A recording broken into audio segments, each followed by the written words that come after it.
Ah.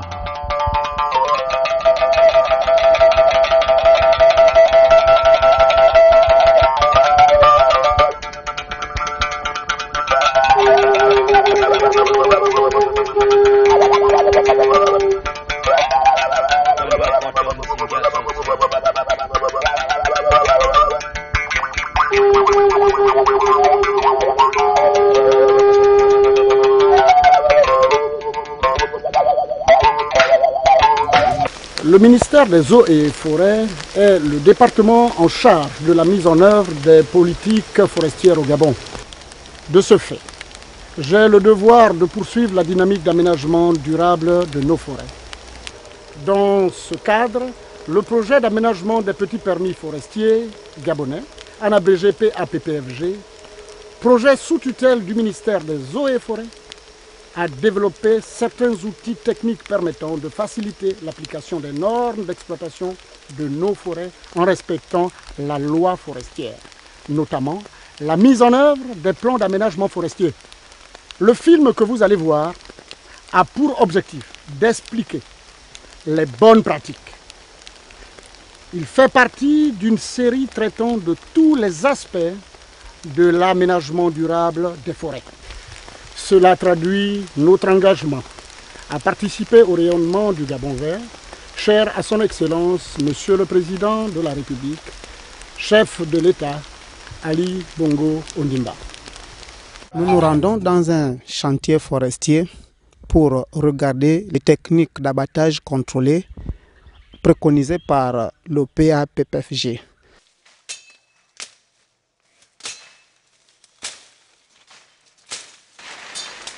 Donc l'opérateur vient d'abord faire le tour de l'arbre, nettoyer le pied de l'arbre.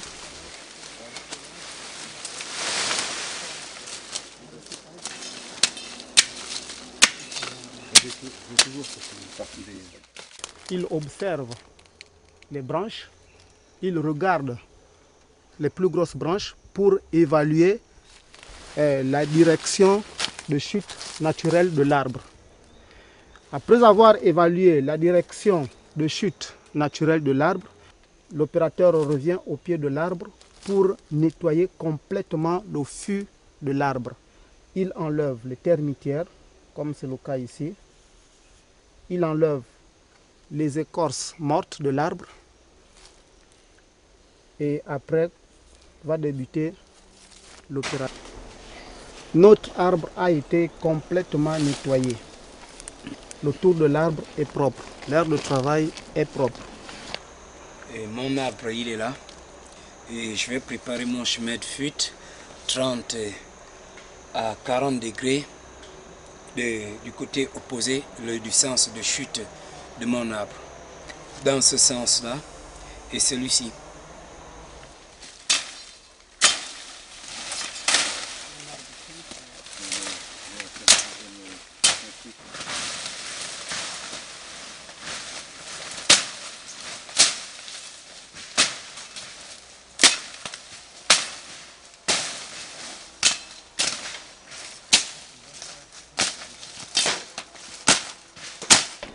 Et l'abatteur vient enlever les contreforts. C'est l'opération appelée égobelage.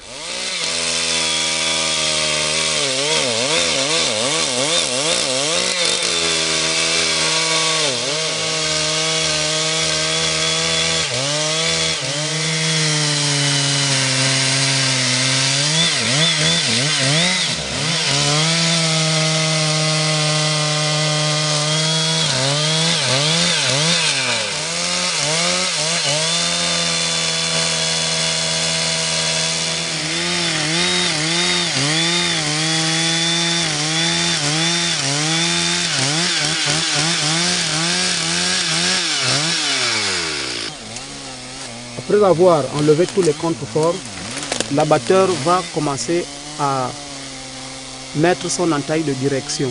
L'entaille de direction se fait à peu près au 1/5 du tronc de l'arbre. Une première coupe horizontale.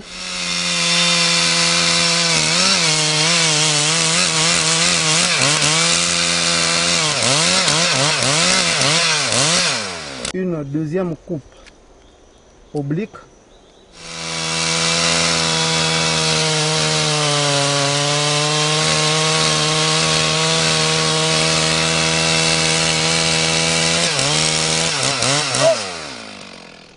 Là, nous avons notre entaille de direction. Ensuite, l'opérateur enlève ce petit menton ici, c'est le chanfrein. Ça permet à l'arbre de coulisser complètement au sol.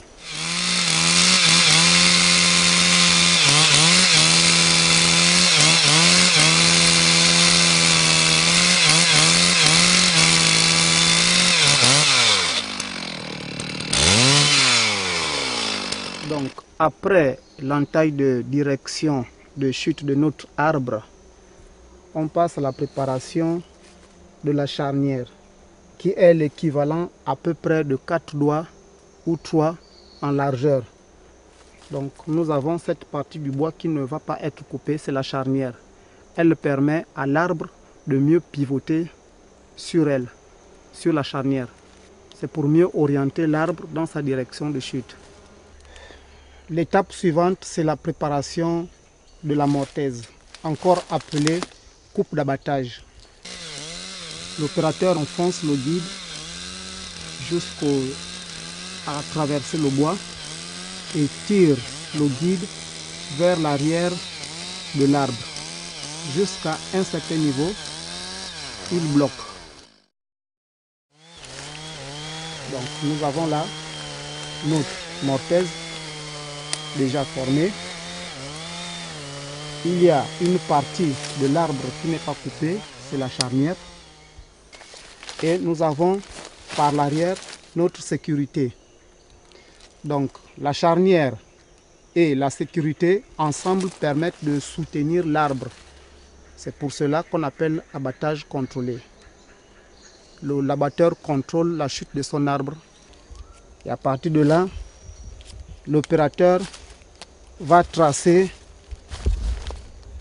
Ici, c'est la coupe d'aubier, les deux côtés, en fonction de la taille de l'arbre, d'une profondeur à peu près 2 à 3 cm pour empêcher les arraches au moment de la chute.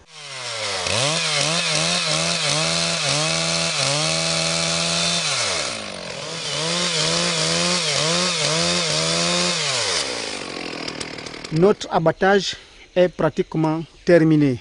On a l'entaille de direction, le chanfrein, la charnière, la mortaise, la coupe d'aubier et il ne reste plus que la coupe d'arrêt et la coupe d'envoi. En ce moment, l'opérateur dépose la scie, il écoute, lance 2 cris et ensuite démarre la scie. Il coupe en ce moment la coupe d'arrêt comme ça.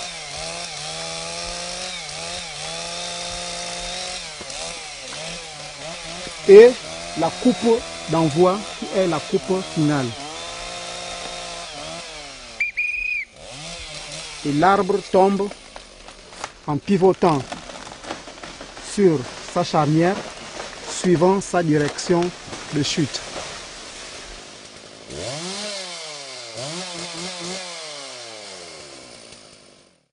Le choix de cette technique dépend donc de 3 principales raisons, à savoir